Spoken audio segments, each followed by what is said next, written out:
कि जब भी आप भोजन बनाते हैं और खाते हैं तो कभी भी भोजन में दो चीज एक साथ ऐसी मत बनाइए जो एक दूसरे के विरोधी है, तासीर में एक दूसरे के उल्टे है।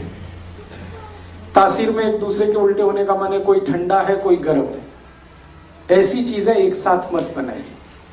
कोई एसिडिक बहुत ज्यादा है कोई एल्कलाइन बहुत ज्यादा है, ऐसी चीजें एक साथ मत बनाइए।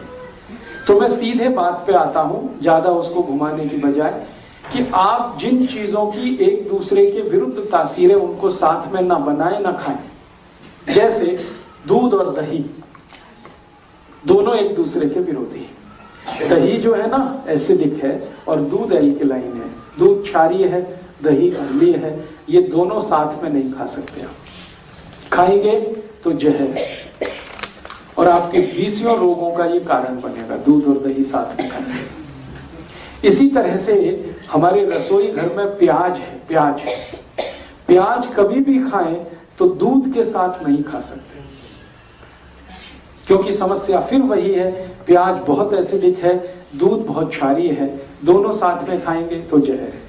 तो जब भी प्याज खाना है, कच्चा खाना हो या सब्जी में खाना हो, दूध की कोई चीज उसके साथ ना हो।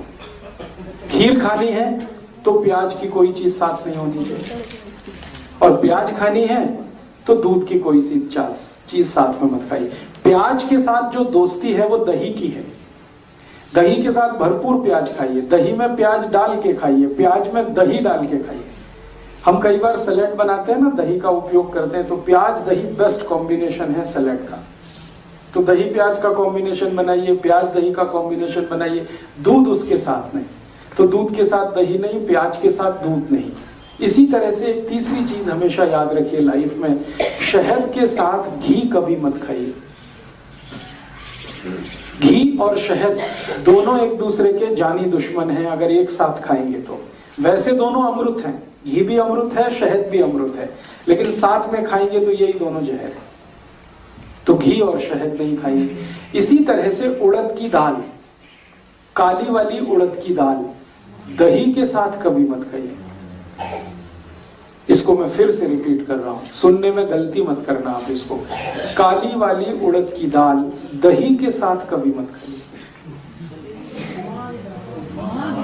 हाँ, माँ की दाल, पंजाब में आप सब लोग उसे माँ की दाल कहते हैं। माँ की दाल अकेले खानी है, दही उसके साथ नहीं। क्यों नहीं? माँ की दाल के साथ कभी भी दही मैंने खा के देखा, आयुर्वेद में तो मैंने ये 12 साल पहले पढ़ा था, बहुत दिन मैंने खा के देखा, 5-6 महीने, मेरा ब्लड प्रेशर नॉर्मल है, लेकिन जब भी माँ की दाल के साथ दही खाया बीपी हाई हो गया, जब भी खाया। तो मेरा आप सभी माताओं को विशेष निवेदन है कि दही बड़ा, अगर उड़द की दाल का बड़ा है तो दही के साथ मत खाइए उसको। मूंग की दाल का बड़ा दही के साथ खाइए। मूंग की दाल दही के साथ खा सकते हैं, अरहर की दाल दही के साथ खा सकते हैं, तुअर की दाल दही के साथ खा सकते हैं, मसूर की दाल दही के साथ खा सकते हैं, चने की दाल की दही से बहुत अच्छी दोस्ती है, खेसारी की दाल दही के साथ खा सकते हैं, सोयाबीन की दाल दही के साथ खा सकते हैं।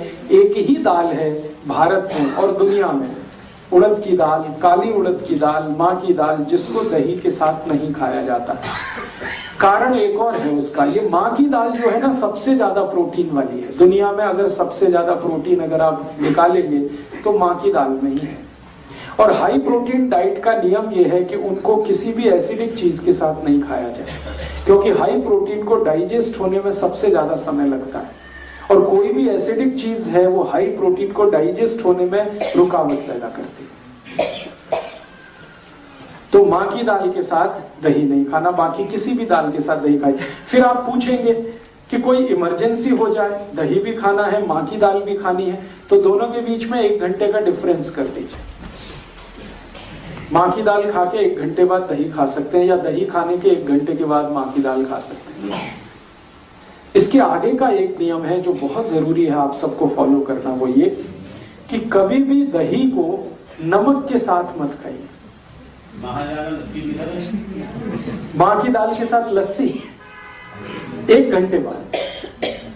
दही को कभी भी नमक के साथ मत खाइए, दही को हमेशा मीठी चीजों के साथ खाइए।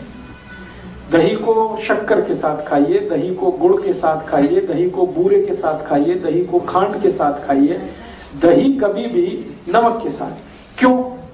मैं आपको एक छोटा एक्सपेरिमेंट करने के लिए बोलता हूं। आप बाजार में जाइए, कोई भी साइंटिफिक इंस्ट्रूमेंट की दुकान से एक लेंस खरीद लाइए, छोटी चीजों को बड़ा दिखाने वाला जो लेंस होता है, मिल जाता है, 10-12 रुपए का आएगा। एक दिन लाके अपने दही पे लगा के देखिए, तो इतने बैक्टीरिया दिखाई देंगे आपको, जो करोड़ों की संख्या में। दही के ऊपर लगा के देख लीजिए, वो इधर जाते हुए, उधर जाते हुए, घूमते हुए, टहलते हुए दिखेंगे। ये सब जीवित हैं और शरीर को ये चाहिए, सब जीवित अवस्था में चाहिए, क्योंकि ये बैक्टीरिया दही के साथ जब हम खाते हैं तो अंदर जाके हमारे जो एंजाइम सीक्रेशन है उसको ये बैक्टीरिया बहुत मदद करते हैं। तो दही हम खाते हैं बैक्टीरिया के लिए, जीवाणुओं के लिए दही खाते हैं। दही को आयुर्वेद की भाषा में कहा जाता है जीवाणुओं का घर, और एक दो नहीं, करोड़ों। एक कप दही में अगर कैलकुलेट करेंगे 1 करोड़ से ज्यादा जीवाणु। अब होता क्या है कि ये 1 कप दही में जो 1 करोड़ जीवाणु है, ये जीवित आपने खा लिए तो बहुत अच्छा है, शरीर को बहुत काम आने वाले हैं। लेकिन उसी 1 कप दही में 1 चुटकी नमक आपने डाला, 1 मिनट में सारे जीवाणु मर जाएंगे। 1 ही मिनट लगता है उनको मरने। अब वो मर गए तो आपने दही नहीं खाई है, जीवाणुओं की लाश खाई है।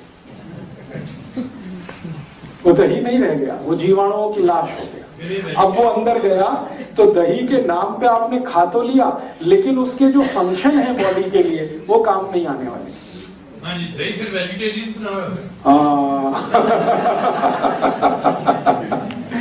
बहुत अच्छा सवाल है कि ये वेजिटेरियन है या नॉन वेजिटेरियन है।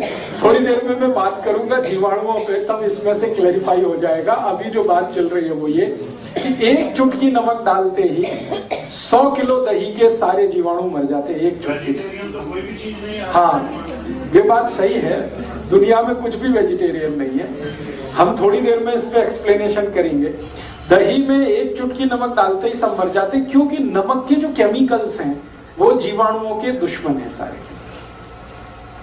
नमक के सारे केमिकल्स जीवाणुओं के दुश्मन है। इसलिए आयुर्वेद में कहा गया है कि दही में कोई ऐसी चीज मिलाइए जो जीवाणुओं की संख्या को बढ़ाए, मारे नहीं, खत्म न करे। इसलिए कहा गया है दही को गुड़ के साथ खाइए। गुड़ डालते ही जीवाणुओं की संख्या मल्टीप्लाई हो जाती है। मल्टीप्लाई 1 करोड़ से 2 करोड़ पहुंच जाते हैं। थोड़ी देर गुड़ मिला के रख दीजिए, इतनी तेज उनकी ग्रोथ है। दही में बूरा डाल दीजिए, बूरा समझते हैं? तो दही में बूरा डाल दीजिए, मल्टीप्लिकेशन इतना फास्ट होता है कि कोई इमेजिनेशन नहीं कर सकता। एक दिन आप ये कर लीजिए मेरे कहने पर, 15 रुपए का लेंस आएगा, लाइए, खर्चा करिए, सवेरे से शाम तक ये एक्सपेरिमेंट करिए, तो आपको समझ में आ जाएगा कि जीवाणु कितनी तेज मल्टीप्लाई करते हैं मीठी चीज डालने।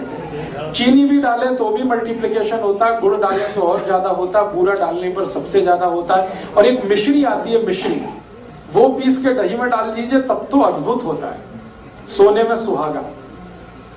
भगवान कृष्ण दही को मिश्री के साथ ही खाते थे।